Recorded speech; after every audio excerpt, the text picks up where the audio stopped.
You're watching Taste of Victory.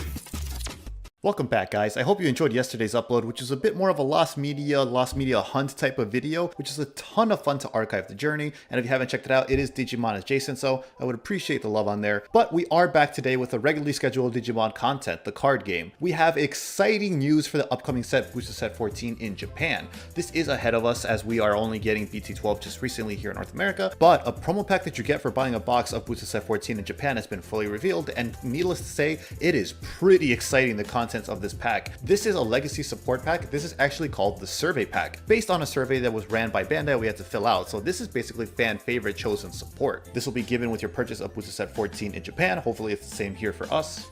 And there are a total of 6 legacy support cards. So let's go ahead and get into them, because I'm going to tell you right now, these are all phenomenal, incredible cards for their respective decks. They are powerful cards, but the problem is they are kind of very much forgotten decks that have not gotten boosts in a while. So they're not game breaking by any means, but for their respective decks, they are an incredibly important update. Let's go ahead and start looking at the effects though, with a big thank you to the Digimon TCG 2020 server and their mod team and translation team for providing these translations for us. All of you provide an invaluable service to this community. First up is Skull Nightmon. It is a champion, level 4. On deletion, you may play one tamer card with Nene Amano or Uamano in its name from your hand or trash without paying its memory cost, then save. Inheritable, your turn. While this Digimon is level 5 or higher and has a Bagro Army or Twilight trait, this Digimon gets security attack +1.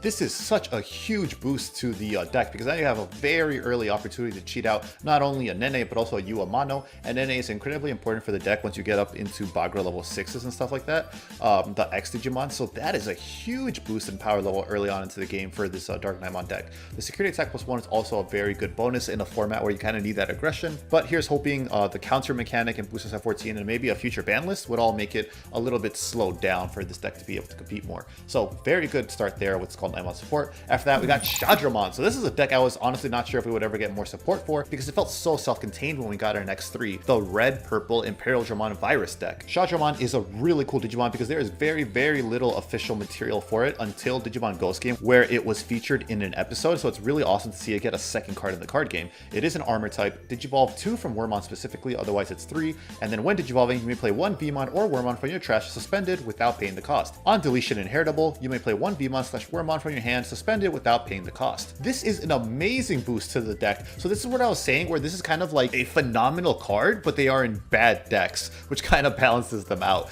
But Shajaman's incredible, because the thing with this deck that's really hard to pull off is that you need the 2 bodies on the field to DNA Digivolve and do the crazy combo to go all the way up into your level 6 in this deck. But yeah, getting those 2 bodies on the field is incredibly hard consistently without getting blown out by your opponents in time. So Shajaman now being able to solve that with a when Digivolving to play something from trash, a second body that you can climb, let's say into Flame Dramon, and then just use its effect to Digivolve while passing turn to start doing your climb is amazing. Like, this is a really huge patch to the deck that really patches up the problem it had. I love this Shajaman card. Unfortunately, that when Digivolving is playing it from trash, so it still suffers from the gigantic problem this deck already has, which is it takes a lot of setup. You really have to hope to be able to get your trash loaded up early on, and with some hits like Calling to Darkness and stuff, it might be a little bit harder than ever now to get stuff popped and put into trash. Like, who knows? It's very unfortunate for Shajaman. It's a great card, but it still kind of has some of the limitations always had, and it's just a slow deck in a fast format, but I love the support nonetheless. Then we have Nightmon. This is something I did not expect. Lord Nightmon support. That is crazy. It is yellow and black, but it also has blocker. On play, when Digivolving, one of your opponent's Digimon gets -3000 DP for each of your Digimon for the turn, which is huge because you usually summon out like 2 to 3 bodies a turn in that deck once you bring out the Lord Nightmon. And then all turns inheritable once per turn. When another Digimon attacks, you may play one black or yellow level 3 Digimon card from your hand without paying the cost. Incredible inheritable, because that just helps you summon more bodies out with Lord Nightmon, and it's also helpful for that new chess deck. I don't know if you guys have seen it in Booster Set 13. It's like a yellow and black chessmon based deck. It's really cool and indirect support for that. Maybe it was intentional to go along with Lord Nightmon. Either way, awesome little support there for that deck. It's really, really good. The fact it's also a blocker too, so you could spew this out with Lord Nightmon itself, and now you get to pop something and have a blocker for anything that lives at that point. Like, it's fantastic support for that deck. Do I think any of these cards is going to change any of these decks' viabilities? Truthfully, probably not, but like, it makes them that more consistent, and these decks are overdue for an update anyways. Then we have Morphomon, EOS Mod support. Yeah, this was definitely a fan favorite survey pack, because I don't think we're ever going to get EOS support until like some other movie theme pack without this survey. This is so funny. On play, reveal the top 3 cards of your deck, add one Eosmon and 1 Manoa Bellucci from among them to your hand. Return the rest at the bottom of your deck. Then, by placing this card under one of your Eosmon, you may play 1 Manoa Bellucci from your hand without paying the cost. Inheritable, your turn. Once per turn, when another Eosmon is played, this Digimon may Digivolve into 1 Eosmon from your hand for a Digivolution cost of 3. This card is incredible. This is like a custom printed fan support for this deck. This is an insane card. It's only balanced by being in such a slow deck like EOS Mod, because this thing searches you 2 cards. Then you get to play the Manoa if you hit it or already had it in hand for free, which is something this deck was lacking, free Tamer support play, so that's amazing. Then you also have the inheritable ability to possibly go into an Eosmon level 6 or something else for reduced cost off of playing another Eosmon, so like that is huge. So that's huge. It helps the deck keep pace. Like this Morphomon is fantastic for the deck. I think it's amazing support for it. I love it. It's very good. It helps you climb faster. It speeds up the deck ever so slightly. Helps you dig very well, and it gets you a free play of your Manoa. Maybe if we get another Manoa eventually, like this card is going to be ridiculous. It's great support for Eosmon. Then we have Rust Tyrannomon Ace. It digivolves from a level 5 Tyranno in its name for 3 cost, and then hand, counter, Blast Evolution, which is the new mechanic where you may digivolve into this card without paying the cost. When digivolving, suspend all your opponent's Digimon with DP less than or equal to this Digimon. All turns once per turn. When an opponent's Digimon is deleted in battle, trash the top card of your opponent's security stack. And then Overflow Effect, which punishes it for being deleted because of the free Digivolution of Blast Evolution. So Ace Tyranno is really interesting. This is probably one of the cooler ones of the Ace Digimon we've seen in my opinion,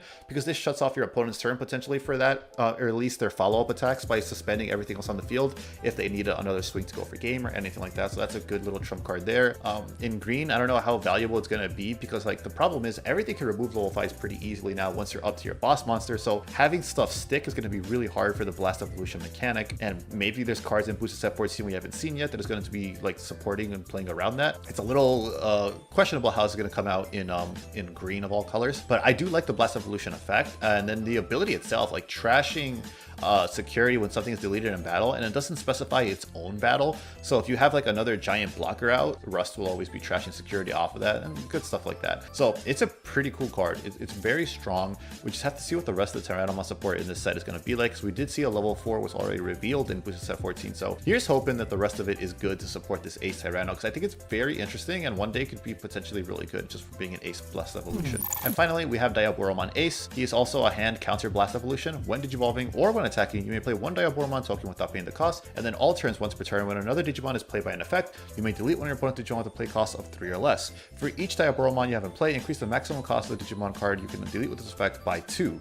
So this Diaphoromon does count itself, so by default it is deleting 7 play costs right off the bat. And then if you have any other tokens out, like it's going to be pretty easy to stack that very fast if you already had them previously set up. So that is a very interesting card there for sure. I think this is just a really generically good removal Blast Evolution card. It doesn't even have to be an archetype, but obviously you want to have easier access to get Diaphoromon tokens on the field, just because they're probably the easiest way to set up a wide board for that effect, which is to increase the play cost. So pretty interesting. Unfortunately, I do not think this is what Diaphoromon needed at all whatsoever. Diaphoromon has an incredible amount of top end. There's so many copies of this thing, of this level 6. What it needs is a better low end. Like you need some good 3s and 4s. Like we have like 1 good 4, and I guess the Decoy Kurosari and the Plays of Tamer for free are pretty good. So we got 2 good level 4s, but like it really needs better level 3s and better level 5s. Like the low end in general, it needs access to better stuff to speed it up or slow down your opponent, something, you know, because there's enough of a top end that is very good and playable in this deck. It's just not able to get to it fast enough before it loses. So I don't think this is what the deck needed at all, but it is a nice option to have as a comeback tool. So I do like it. It's very cool to see Diaphoromon get one of the first Blast Evolutions we were seeing, but that is going to be it for the video. This is all the support we have seen in this new survey pack that will come with the purchase of a Booster Set 14 box. I love seeing legacy support for popular decks like this, especially since we haven't seen support for some of these in forever. This is the first new card that's direct support to the Red, Purple, Imperial Dramon deck, so I'm very excited for that. It's very fun to see all this being revealed. I am super excited for this set. I cannot wait to play around with the new Blast Evolution mechanic and Ace Digimon.